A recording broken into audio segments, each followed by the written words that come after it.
Welcome to all of those of you who are listening and are watching. We're so glad to have you on this edition of the broadcast of The Kingdom and Its Stories. And just to re-emphasize what you heard at the beginning take of the program, our purpose is to interview those who are actually living their lives in such a way to intentionally be Jesus' hands and feet, and to encourage others to do that. And we do this not to bring glory to the people that we're interviewing, but to be an example that will inspire those of us who are listening to examine how we might better be Jesus' hands and feet. And today we have Jennah and Jake Fair, and these two folks live in Prescott, Arizona, and I'm going to let them tell you about their ministry and their lives. Really, their life and ministry is the same. It just kind of wraps around each other, both of those things. So, Jake, let's start with Jennah. Let's start with you. Let's do an elevator introduction. Who are you? Who is Jennah Fair? Hi, I'm Jennah. Thanks for having us on. I was born and raised in Arizona. I'm an Arizona native here and where we live. And I grew up in a Christian home. And around the age of about 14, I had grown up with all the foundational teachings about the Lord and knew who he was. But the biggest part of it, I think, is I didn't really know who he was in my life. I've seen him work through me.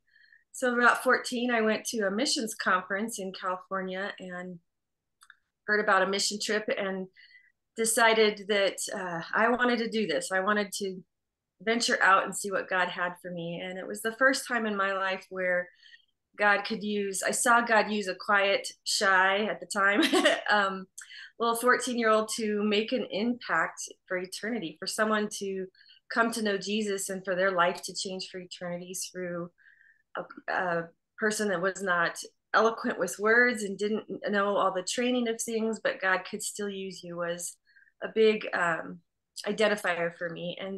And from that, I ended up being so passionate about seeing students find out who they were and God using them that I joined staff with an organization that took students on these same mission trips that I had experienced and was able to disciple them and encourage them and take them through their walk with the Lord and watch them experience these same things. And actually through that, I met my husband, Jake. I had gone on one of the teams that his parents were leading, so I got to meet him, and we actually just clicked.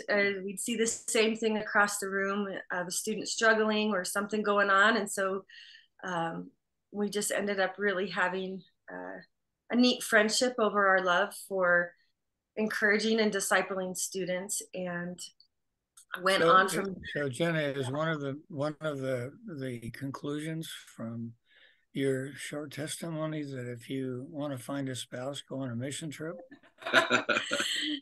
It doesn't work for everyone, but it does work to go the direction God's leading you, and bring someone along the same path if that's His will on it. Yeah. Right. You might, and we're both heading the same direction, and God can bring someone in that same line. So right. So yeah, it did work for me. All right, great. Jake, what about you? What's the elevator version of who you are? Yeah, I grew up as a pastor's kid, and we moved around a whole bunch growing up. I think I lived in probably, by the time I graduated high school, maybe 20 different homes, and went to 7 different schools. And I did enjoy a military family. What's that? Sounds like a military family. It does. In a lot of ways, there was. I feel like, there's certain aspects of life that are that was in this state or this state. But overall, it was a good experience. We'll talk more about this later, but it was challenging in a way that I think that was hard at the time, but God has used that since to be able to be less shy and meet people and get an opportunity to have a vast array of friendships and ability to connect with people of different backgrounds. So anyways, we grew up. I have two brothers, and we all had a great time growing up together. But when I was a junior in high school, just had a really difficult time in life and family.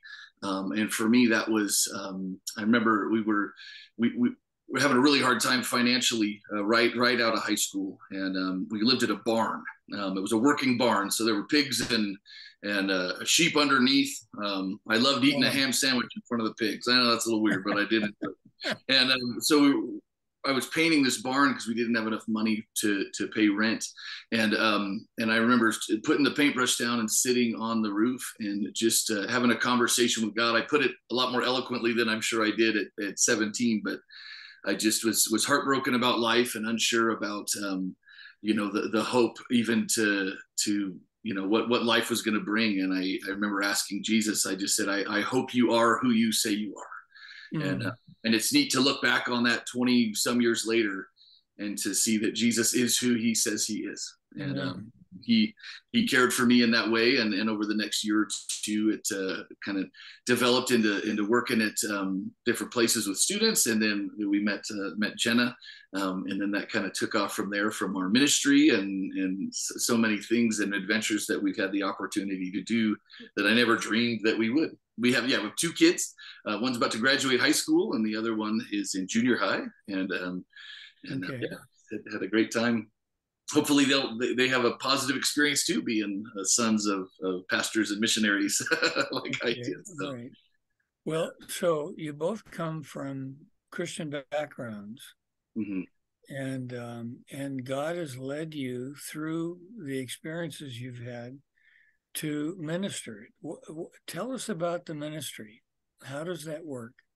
Yeah, briefly, kind of our path, because I'm a big believer that I see that God uses what you're in now, not to skip it and look ahead, but to prepare you for what's next. And it's really neat to see where we're at now, how God has used all the opportunities of the last 20 years to do that. We was a youth pastor at a church for almost 10 years, and then we did student missions, took students overseas on mission trips. And right now we are with an organization called Missionary Gospel Fellowship, MGF. And we are the missionary care directors. So we have a couple parts of our position. Our main part is that we provide pastoral care, friendship, encouragement to all the missionaries in the organization. And the organization is Missions to North America, Canada, United States, and Mexico. And it's one thing, it's many, many different, basically if you have a heart and fit with the mission statement and it's in those three countries, then that could be a place for you. So it's a wonderful variety of ministries that we have represented. And we get how many missionaries are with your organization? I would say 45 to 50 missionary units, different ministries represented. So there's several from even about a third of them come from India, and they are planting churches in Sikh communities down in LA and Canada and different places. Okay. So it's a variety from prison ministry to adoption ministry to planting Sikh churches to homeless ministry. It just has quite the variety of, which allows us the freedom as well to do the things. Hey, Jennah, is that because the missionaries in your organization are doing all these things? Yes. Yes. Yeah. Okay. All right. So it's really quite a spectrum of ministry that they have. And it even allows us to. We are the care directors of these missionaries, get to love and care for them, but we also have the freedom to what is God calling us to do daily and the things that he brings across our path. So Jake actually also teaches classes at the Indian Bible College for Native Americans up in Flagstaff, Arizona. And then I work with our homeschooling community, and we do a lot of things with youth here from Bible studies, theology class, teaching classes, the youth nights, and and hopefully maybe some trips here soon too. Yeah. We're dreaming and thinking about. COVID kind of slowed all that down, but it's still. We still have a passion for mission trips for kids. It's for students, so we're dreaming and planning, possibly going to Zambia in June. So taking a couple kids there. So yeah. Okay, all right. Well, tell us some stories that illustrate how God directs you to use your time. And let's start with either some of the missionaries that you're the home care director for, and so that it gives us an idea of how God uses you, or some of the things that just come into your life as you guys are settled right there. And I'll leave it up to you to who talks first. Okay. Well, I think that we had talked about this earlier. The care director position is unique in that a lot of what we do is unseen because I think growing up in ministry, like when we were at a church, we had 5 miscarriages and just a lot of things going on, and so it's nice. You guys yourselves had 5 miscarriages. Yeah, and wow.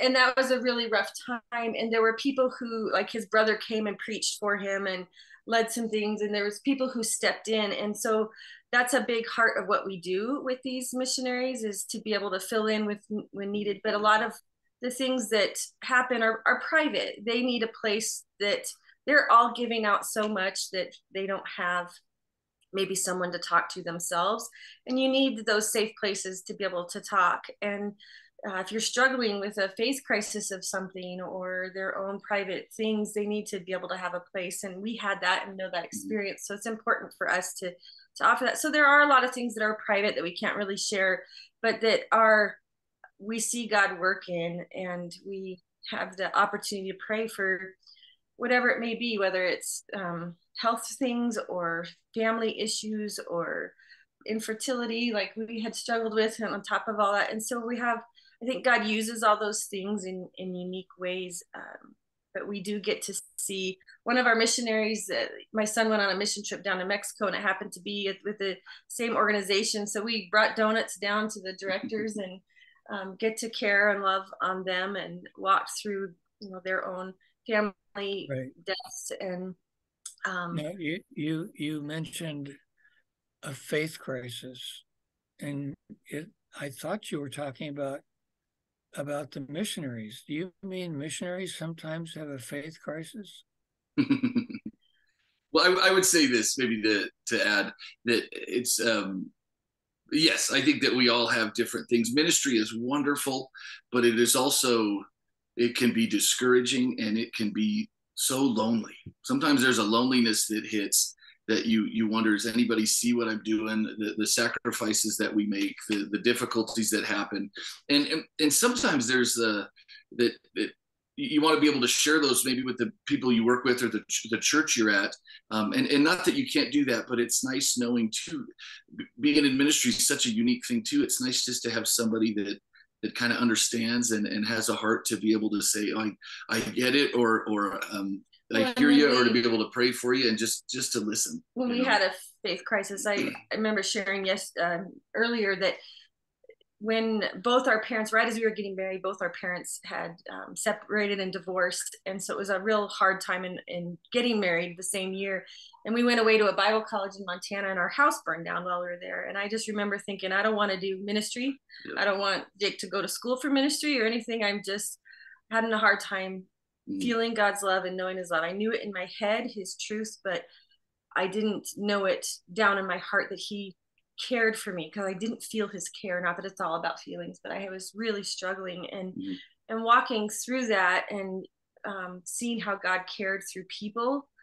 Sometimes we can see his care, and that we see it in the Bible, but it comes, the hands and feet come out with people and showing the love through that. And that was the biggest healing part, was watching that. And okay, so good. I want to just interrupt briefly to let our audience know that you're watching and listening to The Kingdom and Its Stories. And in this broadcast, we interview people who have been walking with Jesus and allow him to use them, their lives, as his hands and feet.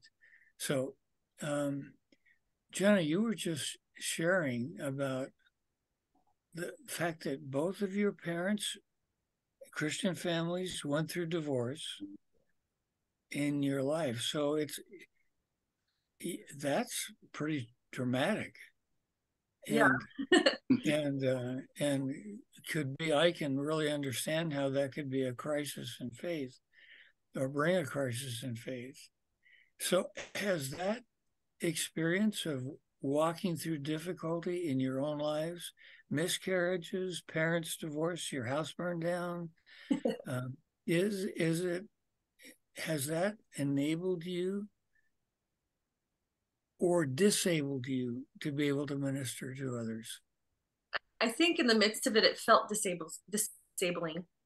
But disabling, yeah, as you, like I said, as people came around and loved us and cared for us, I think that I saw God's care, and God always uses our pain for a purpose. And I see now how all those things come up as we care for others, as we are in our own neighborhood, and the neighbor can't get out to get medicine or whatever it may be, that we've been in those hard times and struggled through things, and we have a different understanding. And so it has enabled us to love better, to love deeper, to love more authentically, and to care for others, not just in, oh yeah, I know what you're going through way, but a deeper way, and know how to, but what do they need right now, and how can we help? And so it has enabled us to really love deeper, I think. So yeah, that's a good question. So Jake, yesterday when we were talking, you were talking about how you work with kids, with young people. Like you were giving an example of what was it, a seminar on replacing brake pads or something like that? Tell us about that. Yeah. What kind of led up to that was that there's just that we found just opportunities to serve and help, and even though I know those of you out there that have high school, junior high school age kids, it's such a busy time.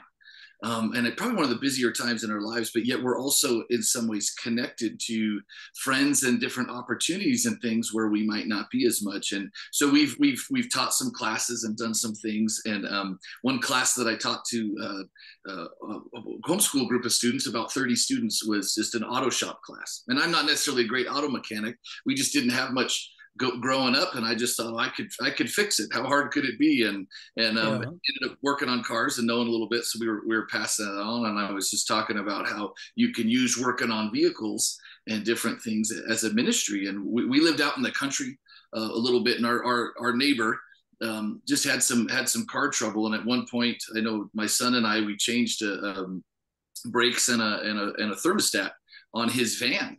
And as I was telling my son, it's funny where we're at in ministry right now. You just never know what the day will bring, and it's kind of just to be open to God and say, okay, God, today's ministry is getting the hands dirty and working on the car. Another fun story that we liked was that this same guy, poor guy, locked his keys in his car, and they didn't have much money, and somehow we were able to he had a minivan, and the back window opened just a little bit, probably 6 inches. And we were able to unscrew something and pop that window. And my wife and my daughter was probably 10 at the time. We stood her up and we fed her through like she was a pipe, a piece of rope. And we fed her through this back window, and she had to turn her head and contort her body and get in there. And then she crawled up and unlocked the door. And the guy was so happy. And I was just telling her, like, thanks, you God used you today by being tiny, and we were breaking into cars for Jesus, and, and so it's those things, and we laugh about it, and maybe it didn't seem like a big deal. We went over there for 10, 20 minutes and helped, but what would he have done, and the experience maybe that I had growing up with not a lot of money to be able to work on cars, now God has used that. And I think even with what we were saying earlier, that's fun to look at now, but God doesn't waste our pain. He doesn't waste those trials, and he's able to use those in others' lives. And there's something, your question earlier with talking about, was it discouraging at the time or good? There's something redeeming about our difficulties and trials and storms when we're able to get healing from Jesus and then use those to encourage others in a similar circumstance. Okay, Jake, I've got a question for both of you guys. Okay, what you just described, working with kids, that doesn't sound like the job of a missionary care person. So how do you balance your vocational ministry in terms of your role with the mission agency and just your lives? Jennah, you said you were working with homeschool moms. Is that part of that ministry, or doing care repair? How does that all fit together? It's busy, but it's it's a beautiful gift we've been given, that we can care for our missionaries, whether through phone calls and visits. A lot of times we'll pack up over the summer and go just travel and visit them in different locations. But during the year, it is more difficult because we homeschool our kids, but we are able to, I'm part of a homeschool co-op, and so I teach some classes there. I teach a cell class and a writing class, and and so, but I can love on kids that way and encourage moms in that way. So it's still ministry and things that we're doing daily, but it's also it is blended with what we do with the missionaries that we work with. And it's a really neat balance because we still have a heart for loving people, and so I appreciate that we have that freedom. It's a freedom in the organization, that's unique and wonderful. Okay. Yeah, right. Just see what God's doing daily. And our neighbor's house burned down. She lived with us for a little while, and we cared for her. And our directors are just like, how's it going now? Are you? And it's just a way they see that that's just loving on our neighbors. And where you're at. We have a sweet relationship with her now, and she visits for Christmas and different things. And so God used her trials, because we had a house burned down. Sure. And so we were able to be out there in the middle of the night hugging her while her house is burning, and God used that. That's not part of our director of missionary care role, but it's still caring for people, and we get to balance that beautifully. Yeah, it sounds like it's a lifestyle. Yeah, it really is.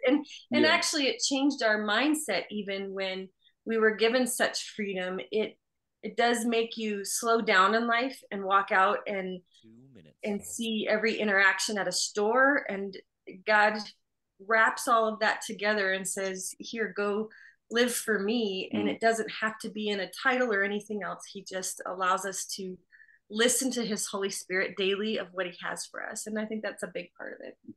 Wow.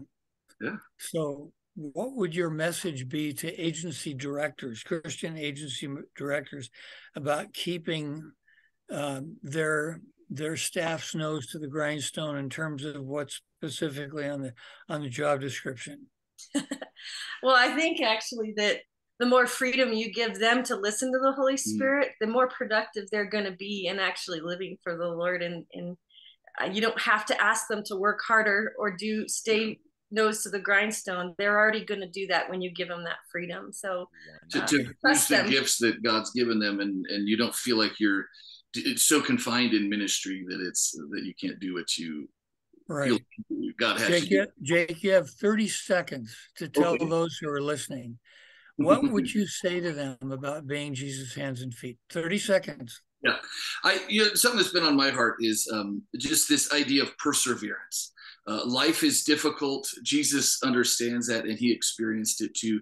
And to hang in there and use the difficult things in others' lives, slow down, notice others, and just through kindness, just care and love others. Amen. A great note to end on. Thank you, Jennah and Jake, so much for being with us and sharing how God has used you to be Jesus' hands and feet.